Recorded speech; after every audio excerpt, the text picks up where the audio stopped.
On today's video, we'll explore, can you cross the country to score retro game deals? World's Worst Retro Gamer here, and today I'm going to try to answer the question, can we go cross country and score deals on retro video games? Some of the pickups that I made when I traveled from Seattle to Boston, and I'll also at the end of the video give you some tips about how you can carry retro games back on a plane. So there's some things I discovered which might help you in the future. So if you like this content, be sure to subscribe to the channel, like, and comment on the video. And with that, let's talk about our trip.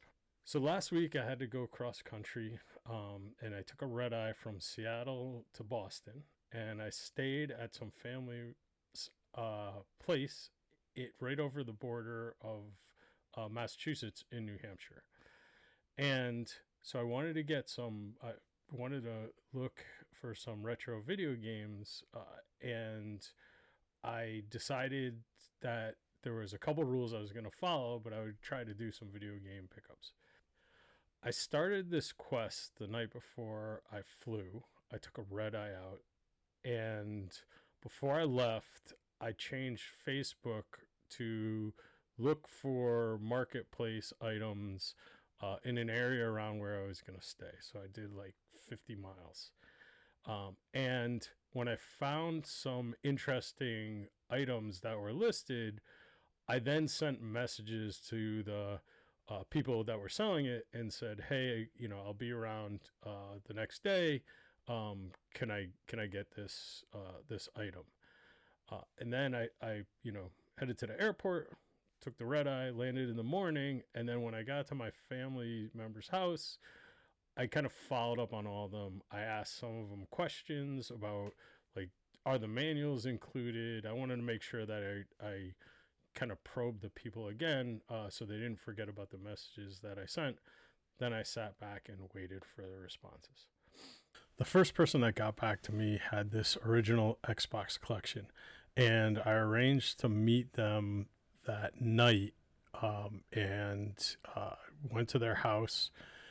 And what was interesting is this guy was actually an original Xbox collector, and these were his duplicates. And I didn't realize how many games there was. He came out with this giant stack and brought them out to me. There was a controller, obviously, that was in the picture, and a couple of loose games. And this ended up being one of my best pickups, actually. And you can see the value that was there on the screen, which is how much it costs versus how much of the value according to GameEye, which is the application I use.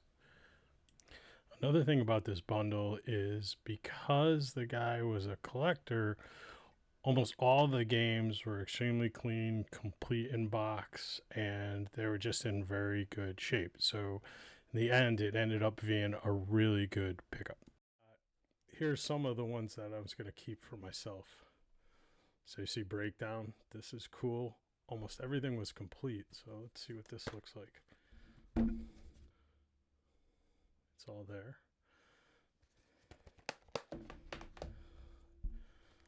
And then Deus Ex Invisible War, another game I don't have.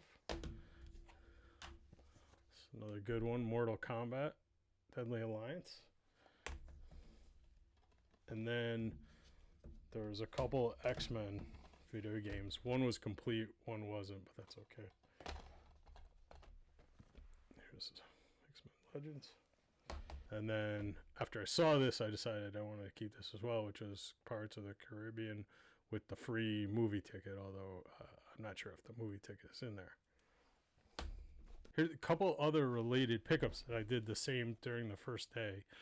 I needed to get a web camera because I'm gonna do some podcasting, and so I noticed there was a guy selling brand new Logitech cameras.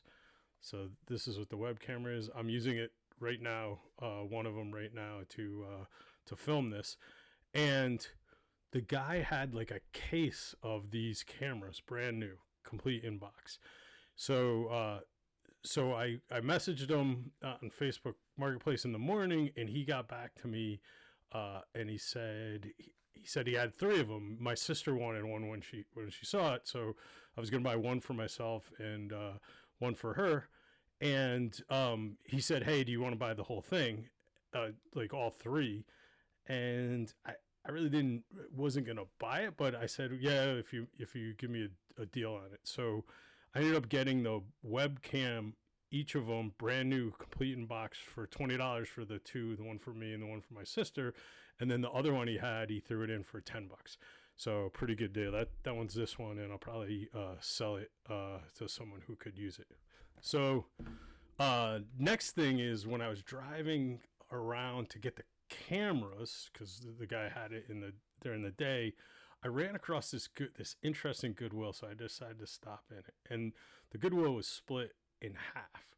So the first half was a traditional store. I went in there, they had some video games, but they were really high priced. But I was looking around in the electronics, and I ran into this guy. And they wanted $3.99 for this Indigo GameCube controller. It was a little dirty, but it looked like it totally functioned. So I snagged it. $3.99 is a great price. I took it back to my sister's house and cleaned it up, and sure enough, it's a great little GameCube controller. So that was something else that I picked up. Then the Goodwill on the other side had this thing that I'd never seen before, and it was basically all these bins, and there was like 20-30 people there picking into the bins, and like every 20 minutes they would stop and pull everybody out and then reload more bins. And I got there right at the end before they were going to reload, so I was picking through, just looking around, seeing what was going on. And I ran across PS2 game. It was empty, so it was just the case. And I wasn't sure how much it costs or anything. So I went up and asked the lady, and she said, "Well, it's $1 per pound." So this case was 20 cents. I looked it up on GameEye, which is the price charting app, and I track my collection on GameEye. So I looked up how much the case was worth, and it was worth like $2.50. So for 20 cents, seemed like a no-brainer. This case comes back, and I actually make use of it on a later pickup. Another pickup I did on the first day was, as I was driving around, I ran across a couple retro video game stores, so I stopped in to check them out. The prices were a little higher on Xbox and PS2 games than they have in Seattle, so I didn't end up picking up anything because there was nothing that I had on my list for my collection that I really needed that they had at the stores. But one of the stores that I stopped in had a huge selection of game manuals, and I picked up 3 of them to help complete the games that I had. So here's a view of a couple of them. So this one is Activision Classic Games. This was 99 cents, and I had the case and the disc, but not the manual, so now I have complete. And this is Spyro, which I also for PlayStation 1, which I also needed the manual I had the disc in the case. And then lastly for PS2, SpongeBob, the movie. I actually have 2 copies of this, but one is without the manual, so this helped me complete the SpongeBob game. And I paid, I think, $7 total for these, and the added value of having the complete box set was about $16 in added value, so it was worth the pickup. Right after I got the Xbox collection, somebody had reached out earlier, got back to me, and said that they were available for me to pick up this PlayStation 2 collection. And if you haven't figured it out yet, I collect primarily for PlayStation 2, so I was pretty excited about it, and also the original Xbox, which is why I wanted that other bundle. The big draw for this one was that title on the top, which was Ape Escape 2, which is very valuable and I didn't have in my collection. So I arranged to meet him. When he told me he could meet, I messaged him back and just asked him which ones had manuals. I want to know if they were complete. And he said a couple didn't have manuals, Ape Escape did, and that he would take $40 for the bundle. He did that without even asking. So I went and met with him, and you can see how much this actual bundle was worth versus what we agreed on for payment. From the last pickup of the day, obviously the one that caught my eye and the one I was most interested in was this guy, Ape Escape 2. Game I didn't have, game that's pretty valuable. I think it's about $60. It was supposed to be complete. It had the manual and everything. So when I got it, I opened it, and the interesting part was it was in kind of like a video game rental box, and the manual was kind of scrunched up a little, but everything was there, the manual, the case, and the art. So remember, I scored that 20-cent PlayStation case at Goodwill. So I basically swapped the artwork and the manual and the disc into that other case, and now I have basically complete in-box Ape Escape. Right, pretty good. So this one is definitely going into my library. These two were also interesting. I never saw them before. This is PlayStation compatible, but it's Dragon's Lair DVD, so it works in PlayStation 2. These are, never saw them, so I think this is something that I'll probably sell to someone who would enjoy this. And also had the Dragon's Lair 2 DVD. So for people that are into Dragon's Lair, this is a good piece of history. The last item that caught my eye in that second bundle was this, which is NBA Street. It was disc only, volume 2. This is worth disc only like $25. It's something I don't have.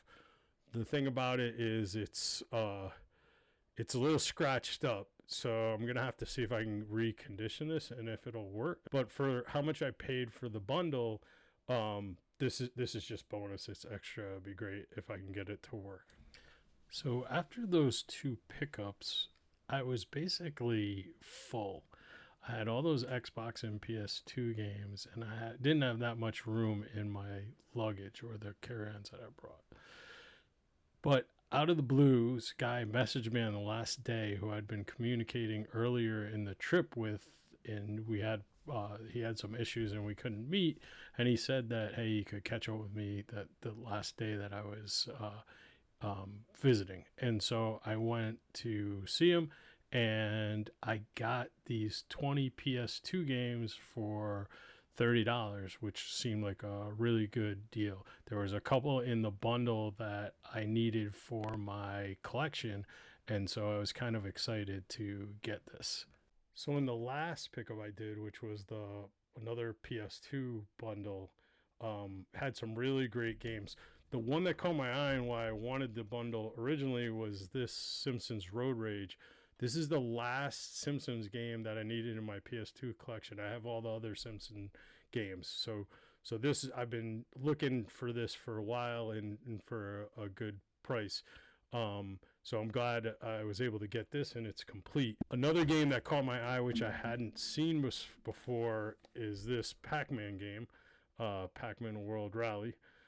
So this is kind of interesting. I think it's worth like $15-$20, and this was a good pickup.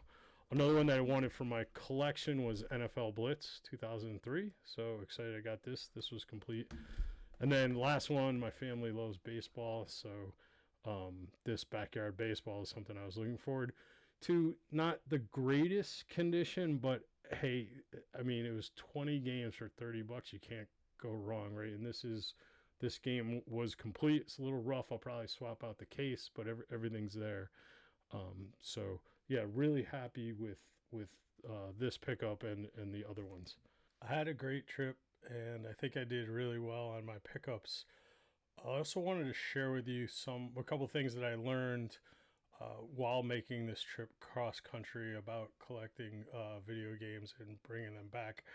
One is to be sure you pack an extra bag. So in my suitcase that I checked, I packed an extra carry-on bag because I just had a backpack, and I knew I could carry another bag onto the plane.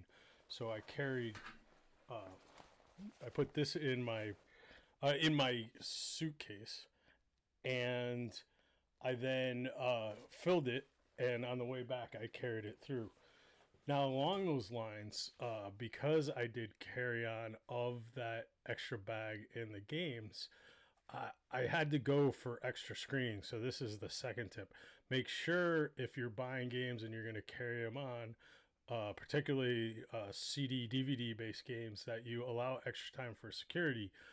They told me that the machine um, reflects all the discs and they can't really see. They can see there's some issue when you have a large amount of CD DVDs in a carry-on bag, and so I had to go for extra screening.